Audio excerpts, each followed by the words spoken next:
All right, friends, as we continue update here on the St. Croix models, long, easy, let's take a look and see what we've got going on.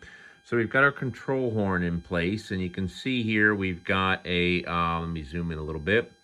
We've got a ball link there. This is a 256 screw with a 440 rod, hanger 9 titanium push rod, 1.5 inch, and a 440 Dubro clevis with their spring connector here, or, well, it's more of a stay spring, if you will, meaning that this, if the clevis won't pop open because of the spring that's here. Now, let me show you something. Let me back off a little bit. One of the things about the long easy is that the elevator, or the rudder, excuse me, we're looking at the rudder. The left only moves left, the right only moves right. Let me show you what I mean.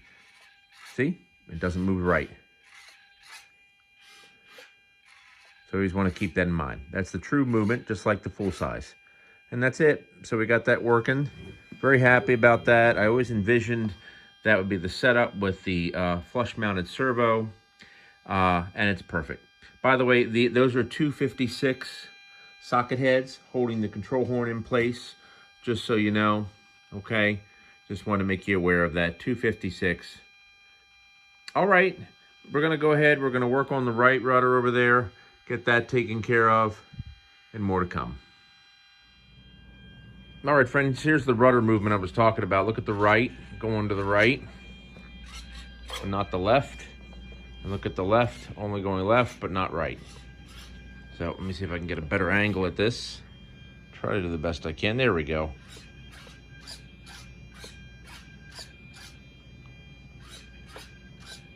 There you go.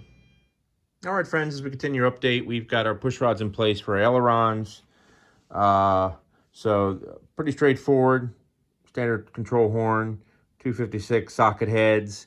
We're using a 2-inch hanger 9 titanium Pro Link, as we've been using all along, to help go ahead and act as our push rod. And then we've got a 440 ball link here connected to the servo itself. So I want to give just a quick couple tips, if I may.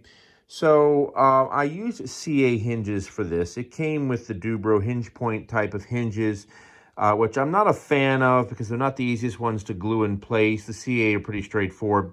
But I learned something very valuable with this plane. You know, when you hinge these hinges, okay, they don't go straight in. They have to go in an angle because of the way the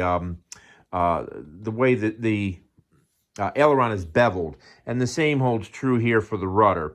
And what you'll notice here, and the rudder's a good example, the radio is off, you can see that they're very stiff, so therefore when the radio is off, you can see how they just want to sort of push this surface out. The same holds true for the ailerons as well. So friendly tip, if you're going to go through and you're going to use the CA hinges, make sure the installation is straight. If on the plans it shows it's supposed to go at an angle, use some type of hinge point hinge that Dubro sells. And you'll see what I mean when you go on the Dubro website. Anyway, the problem with it is that when the servo is on, there's a lot of force being pushed against the servo this way. So just keep that in mind when you're installing your hinges. I'm not going to go through, I thought about maybe just cutting it, reinstalling the hinges, but trust me, it is a major job when you have to cut the hinges and reinstall them. It's not as easy as it sounds. So we're just going to leave it. It'll work just fine, though. Anyway, that's it. So we've got both sides done. The focus now, we're going to get the canopy in place. And then after that, we just need to install the ESC on the fuselage. And then she, except for having to balance her out, she's 100% finished. All right, friends, nearing the end, more to come. All right, friends, I mentioned a second ago a hinge point type of hinge. Let me show you what I'm referring to. This is the canopy for the long easy. You can see the hinges here. This is what we call a hinge point type of hinge. And you can see basically there's a pin going to the center of the hinge. You can see it there, little metal pin. And you can see how flexible it is. It's a wonderful hinge. They're just a little difficult to glue sometimes to get in place. They're not extremely difficult, but they can be a little tricky. And the biggest concern is not getting any glue in the actual hinge itself. Anyway, that's a hinge point hinge. So we'll be using that here for the canopy. All right, just wanted to share that with you. More to come. All right, friends, we've got our canopy installed. Pretty straightforward installation. We just used a couple servo screws to help hold the hinges in place, as you can see there. One there, and then one over there. And she works great. Just perfect. All right, we're going to go ahead and get our wing mounted. We're going to get our ESC installed, and then that's pretty much it. We just got to set the throws and, of course, balance her out. All right, friends, more to come. All right, friends, as we continue our update here on the St. Croix models Long Easy, we're doing the last little bits and pieces here. And I'm going to take a moment to talk about the wing, if I may.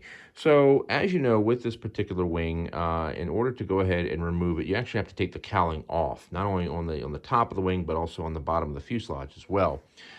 And as we know, if you're an experienced RC pilot, that's not something that's really all that convenient to do. So I made the choice to go ahead and just mount the wing permanently on the fuselage. Now it's screwed in place, of course, so I can always take it off if need be, but it's just going to stay on there. So that way, when I get to the field, all I have to do is drop in a battery. But that's only one reason. The second reason is because when I was trying to figure out how I was going to mount the ESC, obviously we have this wonderful open area here on the bottom of the firewall. And sure, I could probably put the ESC there, but the issue is airflow. There wouldn't be any adequate airflow. And there's no way to bring the ESC out this way because the cowling curves up so much on the bottom. So therefore, I got an idea just to go ahead and mount the ESC here. So what I did is went ahead and I opened up the opening there on the front of the canopy. And then I went ahead and put a little hole here on the back to allow the 3 wires to pass. I'll make that a little bit bigger so air can pass through.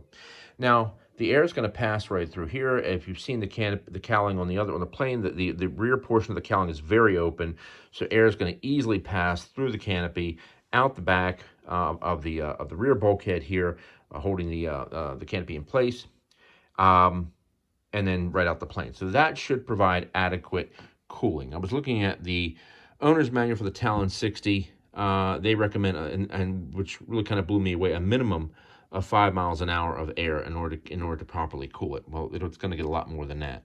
So I don't think it's going to be an issue, but we'll see what happens. So we're going to go ahead, we're going to put some Velcro on here, just mount that in place.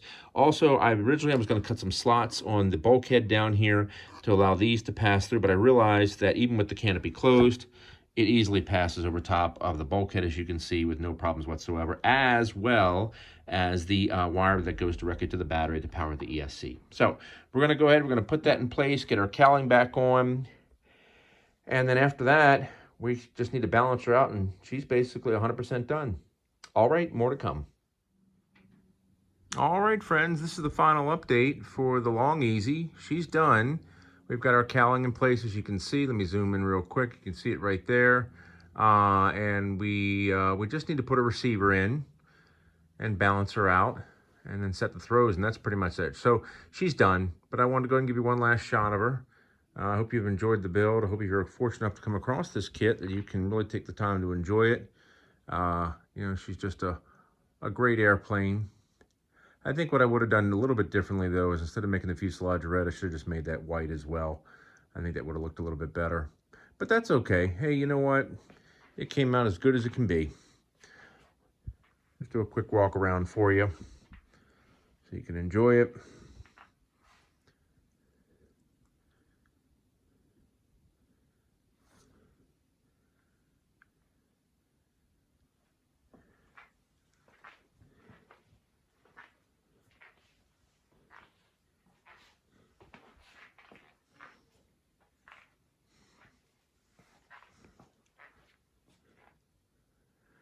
And I went with a 4-bladed prop because that way the prop won't strike as the nose is lifting up or the plane is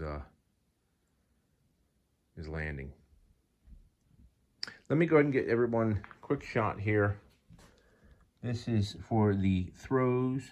So if you happen to have something similar, maybe not this particular kit, but maybe you're building a Long Easy, perhaps these throws might be of help to you. All right, friends, thank you for watching the Plain Fun RC channel. I do appreciate you coming by and checking it out. And go ahead and subscribe. Sure would appreciate it. Always nice to have good people watching. All right, now, take care. More to come.